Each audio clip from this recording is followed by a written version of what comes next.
Hi everyone, my name is Azariah and I'm currently a freshman majoring in molecular and cell biology at UC Berkeley.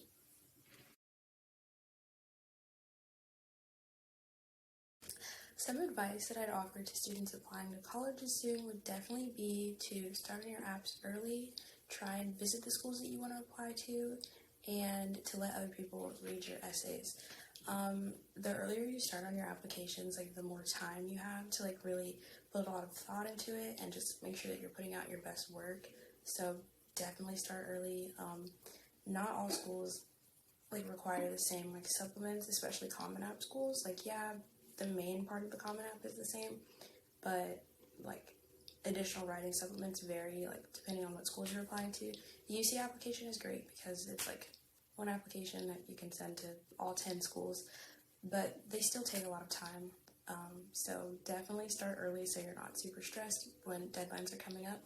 And to go along with that, I would definitely recommend letting other people read your essays. I know it can be really scary and nerve-wracking to, let other people read something that you've worked so hard on, but any critiques that they give are meant to help you. I had an admissions counselor that helped me out, but you could always ask your parents or any other trusted adults that you have, or your teachers, your guidance counselor, just anybody that can be an extra set of eyes to let you know what you should add, what you should take out, things like that.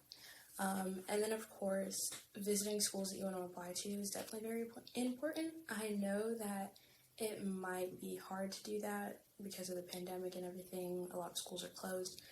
But I know, for Berkeley, we're open. You can go on campus. You can't get into any of the buildings, which you could definitely do, on a real tour. But you could just, walk around and kind of get yourself, familiar with the campus. Of course, follow COVID guidelines if you're going to do that at any school that you're going to. But virtual tours are also very, very helpful.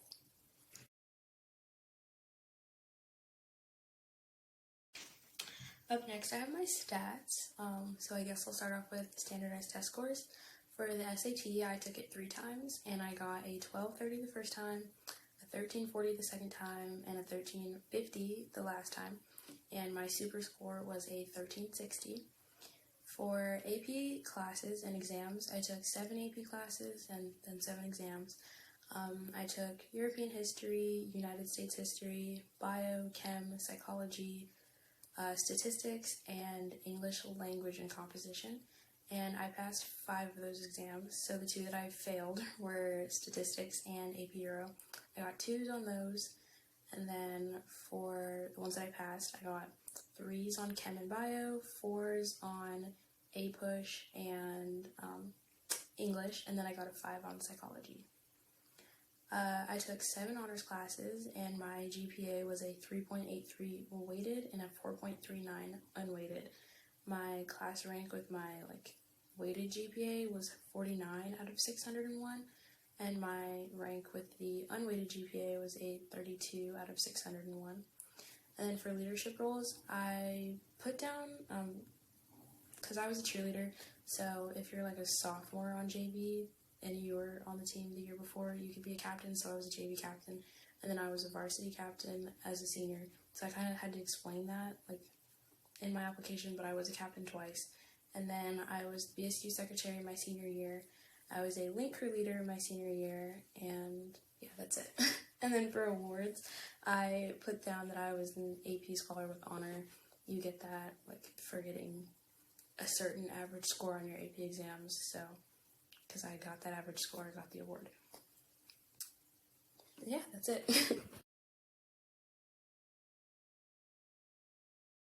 So something on my application that I think really helped me to stand out were my essays, specifically the one where I talked about getting my first military ID when I was 10.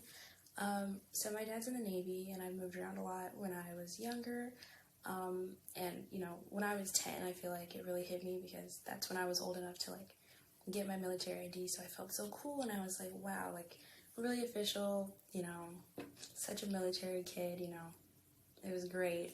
But then, over time I realized it's not just the ID that, made me an official military kid, it was, everything in my life up to that point, especially all the moving around and having to used to new schools and making new friends and things like that, I was still able to do well in school despite like moving in the middle of the school year and my dad being deployed and things like that. So I just kind of talked about that and then directly related it to how I would be able to continue to thrive in college because I'm used to moving away, not seeing my parents every single day, being in a completely new academic environment, and just making myself comfortable, making it my own, and still being able to do just as well as if I had been in the same town, same school, with the same people for my entire life.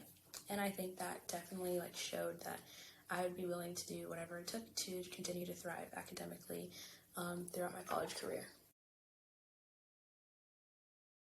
I applied to Berkeley, or when I was just applying to colleges in general, especially the UCs, I didn't think I'd get into Berkeley, and I was super set on UCLA. So I knew exactly what major I wanted to pick for UCLA and everything. So when I got to Berkeley, I was kind of oh, I don't know, because it has biology broken up into two different kinds of majors. There's integrated biology, which we call IB, and then there's molecular and cell biology, which we call MCB. So I remember just kind of reading quick little summaries of what each major was and being oh, I'm just gonna go with IB. It doesn't really matter, whatever. So when I got into Berkeley, there was just this feeling in the back of my mind where I was I don't think that IB is really what I want to study. So I just did some more research. I went to the IB website itself instead of just looking up a quick definition. And I went to the MCB website by itself, and I realized that MCB has 5 different emphases that you can pick from. There's biochem, cell and developmental bio, genetics, immunology, and neurobiology. And I was oh my goodness, this is perfect because neurobiology is exactly what I wanted to study. But a lot of schools don't have super niche majors like that. So when I found out that Berkeley did have that, I was immediately oh, perfect. I looked into how to change my major and stuff, but I didn't need to because when you get into the College of Letters and Science at Berkeley, you're basically undeclared until you get a certain amount of credits in that major. So it was really easy for me to switch, and they kind of, MCB and IB have overlapping requirements anyways, so I was all good. But that's definitely something that you should look into if you're applying to Berkeley. I'm glad that I found out, so of course I wanted to share that with all of you.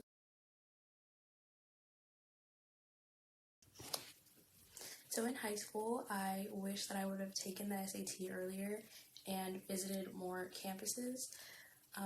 Just because I only really visited 2, I had technically visited more than that, but on middle school trips and things like that. And middle school me and senior year me were 2 completely different people. And just because I didn't really like a school in 7th grade doesn't mean that I wouldn't have liked it, as a high school senior. So I definitely wish I'd taken advantage of that and gone on more campus tours, especially since my parents were let's go, we want to go see schools with you. And I was no, I don't really need to, I know where I want to go. But even if you feel you know where you want to go, I still would recommend just going to visit other schools, because you never know, something could change your mind, or you could realize that you do really like other campuses and just notice that there are other things out there. And then as far as the SAT goes, the first time I took the actual SAT was in the spring of my junior year, and when I got my score back, I wasn't super happy with it, and I wanted to increase it. So I really only had from the spring until November or October of my senior year to bump my SAT score. So I spent my entire summer studying for the SATs, going to boot camp and things like that, which ended up being worth it. But I feel it definitely did dip into my application time, because I was spending so much time studying for the SATs and not as much time writing applications or just getting them started. So yeah, that's definitely something that I regret not doing sooner.